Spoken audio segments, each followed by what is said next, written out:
Good morning, everyone. Good morning. Come on, guys. Let's do it one more time. Good morning, everyone. Good morning. Okay, now that's what I'm talking about. Hey, I want to say hello to everybody that's here. We're glad to have you. And certainly we're glad to have those who have joined us online this morning and will be joining us through the next week. It's amazing how many people tune in midweek and as they have time. So we're just delighted to be there, delighted to have you all here, and we're glad to have you all here. And we just praise the Lord for everybody.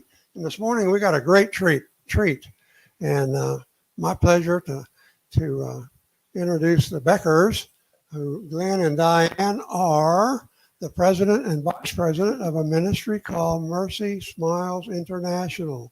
They minister almost extensively in India. Tremendous ministry going. We just watched a film off camera of the work that they're doing over there, and certainly it's something we're happy to be a part of here at Faithwalk. So without further ado, I know they got plenty to talk to you about, so I want to bring them on. And the folks here, give them a Faithwalk welcome to the Beckers, Glen and Dianne. Come on. Hey. Good morning. Good morning. It's a pleasure to be here. It's a privilege to share about Mercy Smiles, and we're both excited about this, although it was a big step of faith for us because we don't know exactly what lies ahead, but God does, and we're going to keep our eyes on Jesus. So, yes. Okay. No, okay. So we just got back from Waverly, Missouri, where the Mercy Smiles headquarters has been. Mercy Smiles has been going for 40 years now.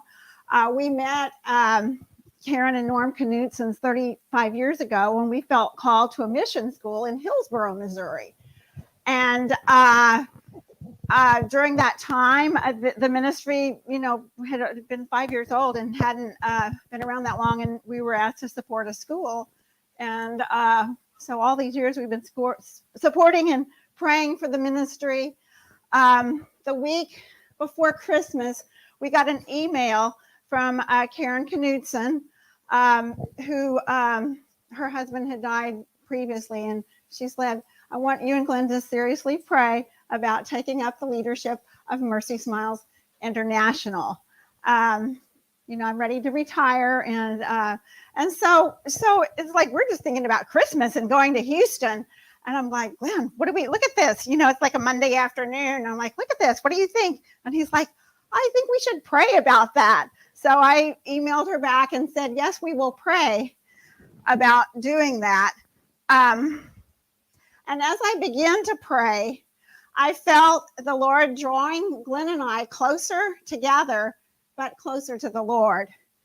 And even though it was Christmas, it was easy to pray for Mercy Smiles. It was like we were being pulled already, drawn into the ministry and embraced by God. Quickly, without effort, we were pulled into the ministry. We received dozens of emails and phone calls to follow.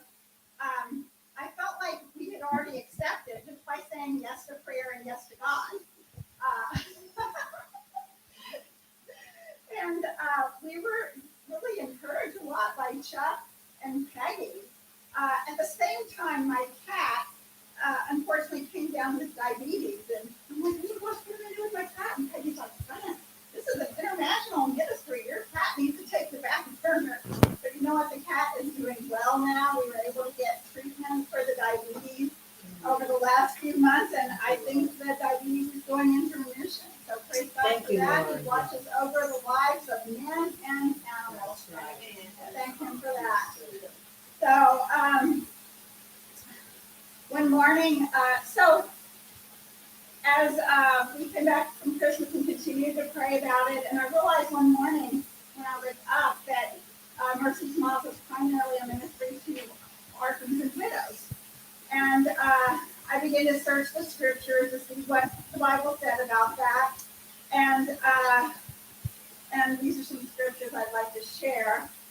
God is a father who's fatherless. A father A defender of widows is God in his holy dwelling. Psalm 68. You, O Lord, hear the desire of the afflicted. You encourage them, and you listen to the cry, defending the fatherless and the oppressed. Psalm 10:17. The Lord watches over the foreigner and sustains the fatherless. There's so many about sustaining the poor, sustaining the widow, the fatherless. But you, Lord, see the trouble of the afflicted. You consider their grief and take it in hand. The victims commit themselves to you, and you are the helper of the fatherless. So you see that God has a very special place for the fatherless, for the widows, for orphans. The problem is that children that don't grow up with loving fathers, they don't understand or comprehend the love that the Father has for us. They don't value, they've never had anyone that values them or cherishes them or has cared for them. And of course, we know that God is our Father, and Mercy Smiles is a step to intervene there, to connect the orphans and those that are poor to the heart of God. They minister with there's 12 children's homes. The video mentioned, I'm just going to mention them for the sake of the video here. Home of Favor, Home of Faith, Home of Grace, Home of Hope, Home of Jewels, King of Kings Home, Water of Life, Home of Life, Home of Love, Home of Mercy, Home of Joy, Home of Mar. Widows and the children's homes minister to the children by cooking and cleaning and taking care of them. They also teach them songs, teach them to memorize scripture, and then they have tutors that come in to teach them academics and Bible lessons. A scripture that Mercy Smiles is founded on is James 1:27. Religion that God, our Father, accepts as pure and faultless as this, to look after orphans and widows in their distress, and to keep oneself deluded by the world. So why do orphans and widows, why are they so important to each other? And so one morning I came across this. It's actually a story from Kinship United Ministry. And I just want to share this story with you, because when I read it, it's like, wow, that makes a lot of sense. I mean, not only can I understand it in my head, but I understood it in my heart. I'm just going to read this. The air was humid and heavy. It seemed like the sky would explode with rain at any second. I stood on the cool tile inside the church and watched a little girl approach the doorway. She was about 8 years old and stood silently as we talked over her. Just hours before, she had been playing outside while her parents worked in the fields nearby, when suddenly a landmine exploded. They were killed instantly. This heartsick little girl was still in shock. She was paralyzed in the entryway, just staring at the floor. Meanwhile, a forlorn widow sat in the corner. She was also grieving. Having just lost her husband and her family, her pain was still so fresh and heavy, just like the little girl's. She just sat there on the stool, shelling beans in a shallow golden bowl. Now here I was, standing in front of the orphan and the widow, seeing their grief spread raw before my eyes. I started to understand God's heart behind his command a little better. But after what happened next, a wave of realization washed over me. I saw in the moment, more clearly than ever, how the widow and the orphan help each other, if we give them a chance. Suddenly, the helpless little girl in the doorway looked at the widow in the corner, whose eyes lifted as well. They met each other's glance. The air was electric. I held my breath. The woman set her bowl aside and motioned for the little girl to come. It took a few tries, but finally the girl took off towards her. They collided in the middle of the room, wrapping each other in an embrace and dissolving their tears. It seemed as though their pain-filled hearts both broke open at the same instant. I saw in a moment, more clearly than ever, that the widow and the orphan help each other when we give them a chance. Though they had never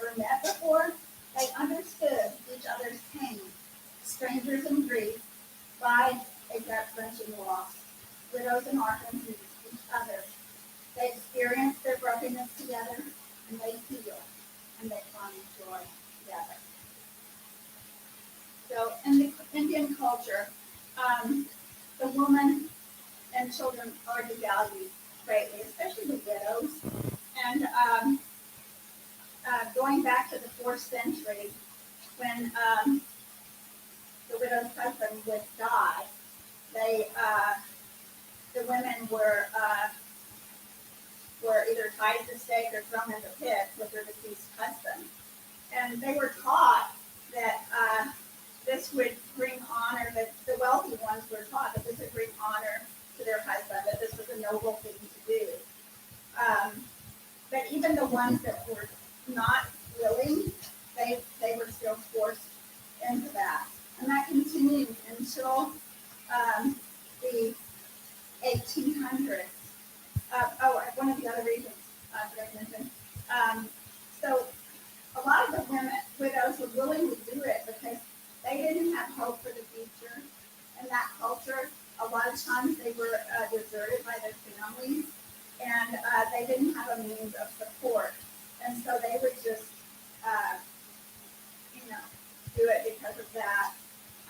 Sometimes they were pressed into doing it by unscrupulous neighbors that wanted to get their property, because actually legally under the Indian law, the widow was entitled to receive her husband's property.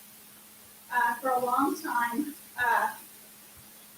they believed that the Hindu religion actually commanded that the women be burned along with their husband's dead body. In 1827, Charles Napier, a Brit, challenged their old tradition, and he said, "This burning of widows is your custom, but my nation also has a custom. When men burn women alive, we hang them and confiscate their property." So that kind of turned things around for India. Unfortunately, many widows, even today, are considered outcasts to society. Many are homeless, lacking food and medical supplies, with no family to care for them. They are considered useless and unnecessary, and poverty themselves to die and possibly to emerge into a better life when their information. And this is their mindset. They believe that they will be used for anything into something else. Of course, that explains 95% of India is believes in other gods. There's less than 5% that believe in God. And some of them just want to take Jesus as another one of their many gods that they have. Okay.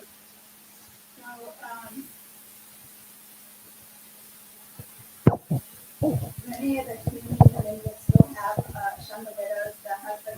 When the husband died, they are expected to mourn for the rest of their lives with no opportunities to date again, and no chance to be married. So what Mercy Smile has done is taken in some widows that would otherwise be abandoned, homeless, left on the street, and they use them in the children's home. There are some scriptures that defend the widow and the orphan. Proverbs 31:8-9 exhorts us to speak up for those who cannot speak up for themselves. For the rights of all who are destitute, speak up and judge fairly. Defend the rights of the poor and needy. God's law requires that we as a church defend the rights of the orphans and the widows. We are explicitly told not to take advantage of the widow and the fatherless. In fact, we are told that we are to give account for lording power over others. Woe to those who make unjust laws, to those who issue oppressive decrees, to deprive the poor of their rights and withhold justice when the oppressed is not people, making the widows their prey and robbing the fatherless. Exodus 22 says, "Do not take advantage of the widow or the fatherless. If you do, they will cry out to me, and I will certainly speak up loud." Deuteronomy 10:6. He defends the cause of the fatherless and the widow and loves the foreigner residing among you, giving them food and clothing. Proverbs 23:10 says, do not use an ancient boundary stone or encroach on the fields of the fatherless. Isaiah 1:17, learn to do what's right, seek justice, defend the oppressed, take up the cause of the fatherless, plead the case of the widow. And finally, Psalm 82, defend the weak and the fatherless, uphold the cause of the poor and the oppressed. Now, I'd like to share a story from Scripture about two widows, one that you are very familiar with, but I want to look at it from a different angle. That's the story of Ruth and Naomi. Both two women that lost their husband, two widows that were destitute because in their culture, with no husband, they had no means to live. But two women who trusted God for their future and were greatly rewarded despite their situation in life. In Ruth 1, you probably remember the famous words of Ruth, for where you go, I will go, and where you lodge, I will lodge. Your people will be my people, and your God will be my God. Certainly this was a step of faith for Ruth, but that's not where the story ends. Ruth and Naomi moved to Bethlehem, which was Naomi's former home. In chapter 2, her loyalty to Naomi by gleaning in the fields caused Ruth to immediately gain favor with Boaz. Naomi identifies Boaz as a close relative and a kinsman redeemer. In chapter 3, Ruth goes to the threshing floor where Boaz is threshing barley and waits for him to lie down. She uncovers his feet and lay down. At midnight, Boaz woke up, startled, that a woman was by his feet. Who are you? He said. She said, I'm Ruth, your servant. Spread your wings over your servant, for you are a redeemer. And isn't that what God does for us? He spreads his wings over us. He redeems us for our sins. He redeems us for our destruction. He redeems us from whatever it is. Boaz replied, may you be blessed by the Lord, my daughter. As surely as the Lord lives, I will redeem you. However, in chapter 4, Boaz identifies another relative who is a closer relative than he is, and he's got the right of first refusal.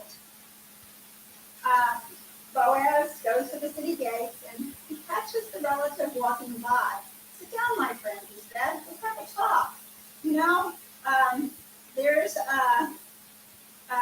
so there's laws about women and land which are designed to basically protect the widows and the families from the property. So Boaz says, sit down, my friends. He sat down, they talked, and he said, there's a relative of yours that, actually he said, let me go back. Okay. Naomi, your relative, whose husband has died, has a piece of property. It's yours if you want to take it. And quickly, the relative, who is not named, he's like, sure, I'll take the land. Then Boaz throws in, he says, but there's just, you take the land, there's a woman and a foreigner that go with it. And, you know, it kind of cuts him off guard because he wanted the property, but he didn't want to have responsibility to take care of two women. And he's like, basically, he said, you know, I can't do that. That would complicate things for me. That would cause problems. And I think he was thinking that would ruin his inheritance, but if he had a family, he wanted his inheritance to go to children. And he didn't want it. But basically, in the eyes of this unnamed relative, he was saying it's just too much trouble. And I think that's the attitude, you know, a lot of times, especially in India, towards widows today, it's just too much trouble. But Boaz was God's man, and this is what is so cool. Boaz said, Ruth is a worthy woman. And she must have caught on to that and held on to those words, a worthy woman. And he said, as surely as the Lord lives, I will redeem you. And just as Boaz was Ruth's kinsman redeemer, so so is Christ continuing for you, for India, for your relatives, for all those that are lost and far off. God is there for you. He will never leave you or forsake you. And so Ruth and Boaz were married, and they had a son, Obed, who grew up to be the grandfather of King David, placing him right in the middle of the genealogy of Jesus. So we learn from this story that things don't always go the way we plan. You know, who would have planned that? Only God. God had his hand on Ruth and Naomi. Even when Ruth wanted to cling to Naomi, the other daughter-in-law went the other way, but Ruth clung to her mother-in-law. Sometimes things don't even happen the way we want to in our lifetime, you know? Sometimes we can wait a little while, a week or a month, and things change. But sometimes things don't, you know, especially if you got, I always told you, if you have a big call in your life, you're going to have to wait a long time. And I think that's what happened to us, because it was 35 years ago when Glen went to Bible school, and we met Norman Knudsen and prayed at the Bible and Literacy League office. It took 35 years, and we honestly thought, oh, we're going to be missionaries for God. And but over those 35 years, I don't know. Sometimes you lose hope. You don't think about that. You don't think that that's ever going to happen. And but we did continue to support and pray for the ministry. But I think, you know, God looks at our heart. When we're faithful to Him and trust Him, He takes care of the timing. He takes care of the rest. He knows when we're ready for something. And I'm gonna just let them share this part of the story. Okay. Ooh, hot mic. Might want to turn this down a little, Eric. Mic is very hot. Okay. I didn't know if you could adjust it. All right. Dianne shared the big why as to why Mercy Smiles is important. Why we're in India. I want to approach the why from our own personal perspective. When Peggy asked us to preach the Sunday after our trip to Waverly, I knew we'd be getting back on Monday or Tuesday. It's a short week. I had things to do at work. My first thought was, there's not time to properly prepare a sermon. And as soon as I said that, the Lord said to me, don't do elaborate preparations. Share what's in your heart. So we accepted the preaching assignment, and here we are. Well, Dianne did jump into deep preparation, and the result was the wonderful things you heard about why widows and orphans are very, very important to God, and the biblical reason why we're doing what we're doing.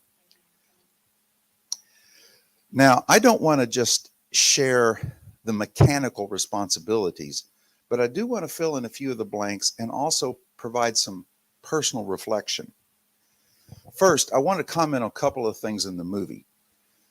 The Bible Training Center that you saw in the pictures and the graduation ceremony was absolutely wonderful, and unfortunately, COVID had to shut that down.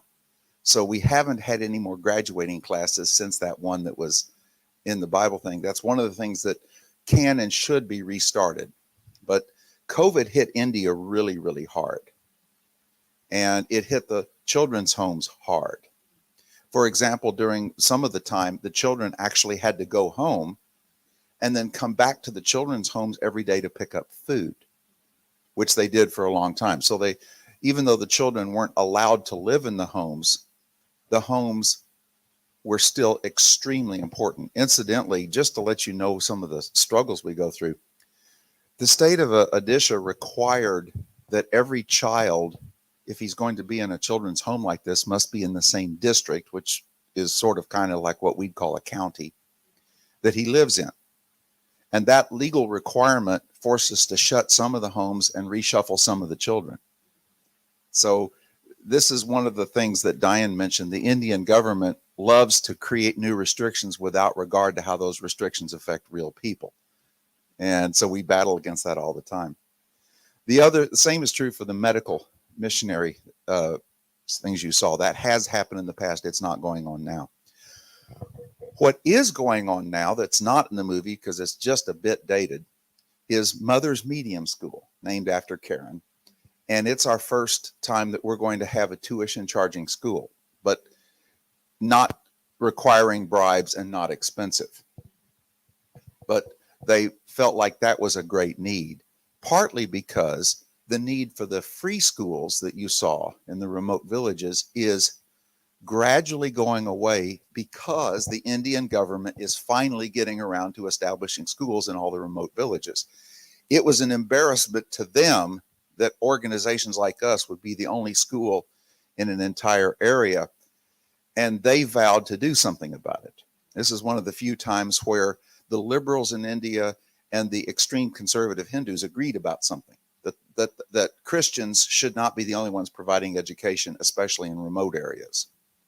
So the need for free schools is gradually diminishing. It's hard to cry about that, but then we do have to change priorities a little bit. I also wanted to mention that film was done by Saramya Mali, the son of the main leader we have over there. His name is Babu, and he's a young man that needs some prayer. He's struggled through some family issues, and he's praying about his future. So we're keeping him in our prayers. He's an engineering graduate and a very talented young man. That movie was the first one he'd ever done in his life. So you can see that we have talent over there. So what happened on our trip to Waverly? Well, it'd be easy to highlight our official installation as leaders, even though there really wasn't a laying on of hands because the hands were far away by Zoom. So at the end of this service, we're going to ask Chuck and Peggy to lay hands on us, to install us, as it were. But the real purpose was to build relationships. Now, you see, we knew Karen pretty well from the past, but we had never met the two other board members that are staying on, and they could not travel to Waverly for medical reasons. Turns out that one of them, who had been a faithful person for a long time, had traveled to India for 7 weeks and ministered with them. And you may have missed it, but his name was on some of the posters in the movie. His name is Tim Federley, and I just had a long conversation with him yesterday. But he needed retina surgery, which he thought he'd be over in a week, and it is a much slower recovery. It blinds one in one eye for weeks until that person can finally see again. And his doctors told him, don't make the trip. Well, he normally drives from, I believe it is, drives up to St. Louis to pick up Linda Lehman, who lives there, and take them on to Waverly. And when he couldn't go, she couldn't go either. So both Tim and Linda participated by Zoom. So when the Zoom call started, that was the first time I had met them. Now, I'm getting ahead of myself. No, when we went into the trip, we realized that much of the trip would involve banks and procedures and paperwork. And basically, it was Dianne and I and Karen for several days and evenings doing paperwork, going over things, filling things out, getting to know their situation, trying to understand their accounting and all that. Now, it may seem unspiritual to think of paperwork and bookkeeping and ministry, but in fact, that's a lot of what ministry leaders do. Chuck and Peggy can tell you about that. In my case, it dawned on me why the Lord had me complete an accounting major nearly 50 years ago when I was in college. At the time, I just thought it was somewhat interesting, but long before I graduated, I knew I would never be a professional accountant like my father was. But now, 50 years later, not quite 50, I graduated in 77, so 45, I found, talking to Mercy Smiles' 2 volunteer accountants, that one of my most important responsibilities will be to redesign their accounting system to make it simpler. And the Lord prepared me for this, and I was able to tell Karen and the board, I speak their language. And so that's a project lying ahead for me, is to design a new accounting system. So the lesson here is The Lord may give you training and experiences because he knows you may need them someday, even if at the time you don't understand why. Now, I was also amazed at the Lord's timing. I went to Bible school more than 30 years ago, and in the years since, God has let Dianne and I be involved in many different ministries, even lead some of them, like the March for Jesus in Houston. But he never let us be permanently plugged into any single church's ministry. It always seemed like we would be helpers, but we were never quite on the inside. I sadly remembered the Bible verse that said, "Many are called, but few are chosen." Am I one of those many who were called to the Lord's service, but never chosen? Like an athlete that plays his very best during the preseason and gets cut from the team before the regular season starts. I felt like that a lot. I think many Christians feel that way. So let's look a little more closely at that passage in Matthew 22:11-14. But when the king came in to look at the guests, he saw there a man who had no wedding garment. And he said to him, "Friend, how did you get in here without a wedding garment?" And he was speechless. Then the king said to the attendants, "Bind him hand and foot and cast him into the outer darkness. In that place there will be weeping and gnashing of teeth. For many are called, but few are chosen." Now, an ancient wedding was a large, lengthy, like week-long gathering with lots of free food and drink, often in an open-air place. To distinguish wedding guests from wedding crashers, the host would give each guest a wedding garment. Now, this was the wedding where the king had sent his servants to the highways and byways to bring people in, so it was not a selective affair. No, in this case, someone without a wedding garment was there with the wrong motive, to take for himself, not to celebrate with the bride and groom. It wasn't about being selective, it was about motives. God has a way of forcing us to examine our motives for wanting and doing things and purging out the wrong motives. So the chosen part of being chosen does not mean some people are in and others are out. It means God in his mercy does not give responsibilities to people who aren't ready. God has chosen you even if you don't feel chosen. Now, God's timing is perfect, but to us it sometimes seems chaotic. The two things that we need to do this ministry are money and permission. And recently, permission has been the harder one to get. Often, though, at the last minute. For example, Indian law requires we have a current FCRA, that's the Foreign Contribution Regulation Act, registration to send money to India, and that must be renewed each year. Our existing registrations was set to expire on March 31st of this year, just a few days from now, and the government auditors were being very slow to approve our renewal. Just yesterday, on March 26th, we heard that we got a temporary extension through the end of June. Without that extension, we would have been unable to send any money to India at all in April. Sending May's money over, which is supposed to just take a few days, took more than a week, thanks to the snow in Chicago. We are legal, just to show you how the bureaucracy is, we have to wire the money from the bank in Missouri to State Bank of India, Chicago branch. All right. Then Karen must send a paper form. It has to be paper and has to be sent by mail. It cannot be faxed. She used to send it by overnight mail, and the bank said, "Don't bother." Most people send it by snail mail because even after we get it, it takes us days to process it until they wire the money to State Bank of India, Delhi branch for the mere fee of $100. All right, plus the domestic wiring fees. And then they in turn wire the money to our bank where our people can get at the money. So it cost us more than $150 in fees to send money over there. So we only do it once a month. This is what I mean by permission. You might, and I just, every time I think about this, I think, what a waste. And it's a good thing the kids don't know about any of that stuff. So just to add to the confusion, March 26th and 27th are bank holidays in India, but there's going to be a nationwide banking strike on March 28th and 29th. but we need to purchase the new bus for Mother's medium school by April 1st. These sorts of things are frustrating to people, but not to God. All right. But yes, timing is sometimes an issue. And so are audits and so forth.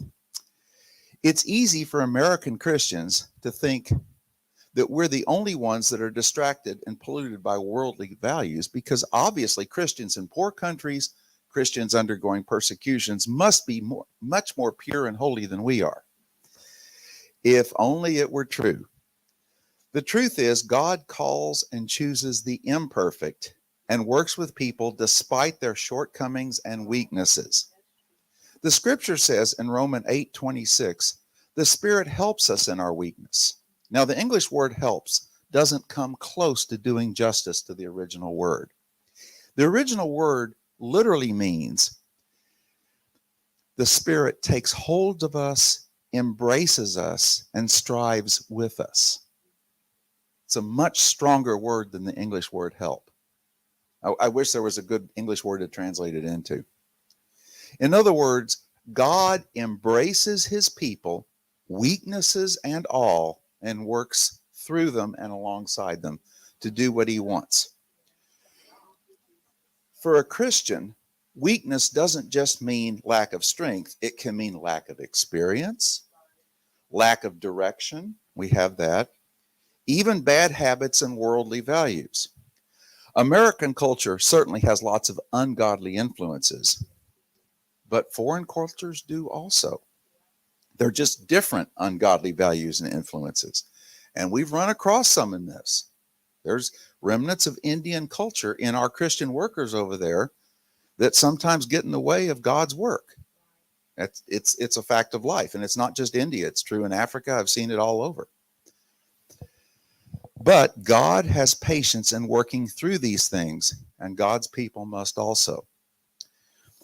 I thank God that Mercy Smiles International Outreach, that's the American corporation here, has a mature and unified board of directors. I always thought our pastors, Chuck and Peggy Irwin, would eventually be asked to serve on the board, but I thought that perhaps asking them to come on now wouldn't be a good idea, because I wouldn't want to be accused of trying to grab power away from the current Mercy Smiles leadership. Boy, was I wrong. 2 existing board members just resigned, and Karen was excited that the Irwins were willing to serve beginning immediately, and they participated in the board meeting that happened last Saturday, and really participated, didn't just sit and listen. The fact that Faithwalk Fellowship has faithfully given to Mercy Smiles this last year paved the way. The gift opens the way for the giver. And this is a generous church. And what I'm saying is, you might look at us and say, what a tiny group we are. Our influence is much bigger and broader than we seem. And Karen could not bring herself to believe we're as small as we are. Because there's lots of bigger churches that do less. Yeah. So that's the Lord's priority. Chuck and Peggy Irwin met Karen Knutson for the first time on that Zoom meeting. Likewise, Dianne and I met the 2 other existing board members, Tim Federley and Linda Lehman, for the first time in the same meeting. But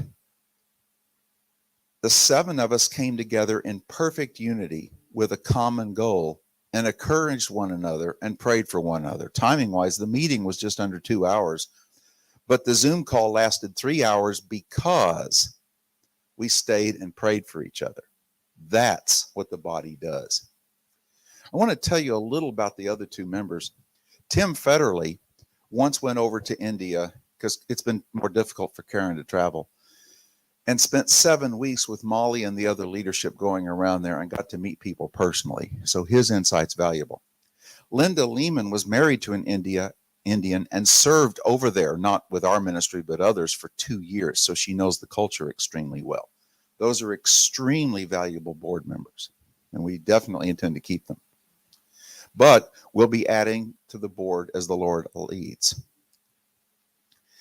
Now, back to the widows and children.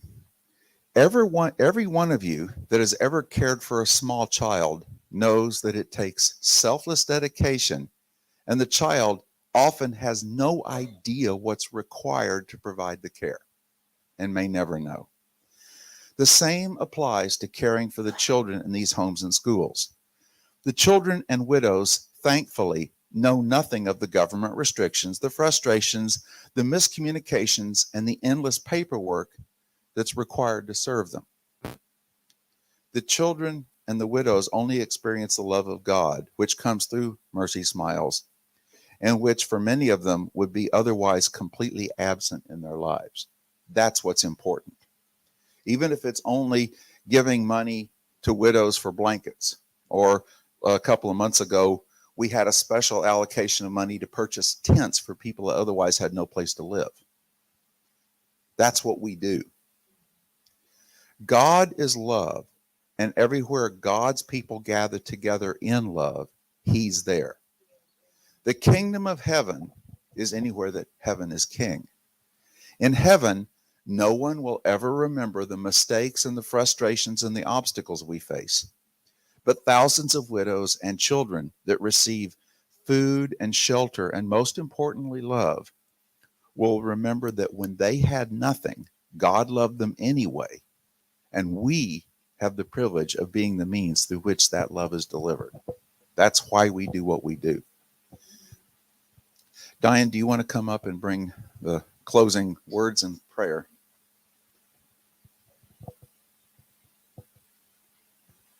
Just use it.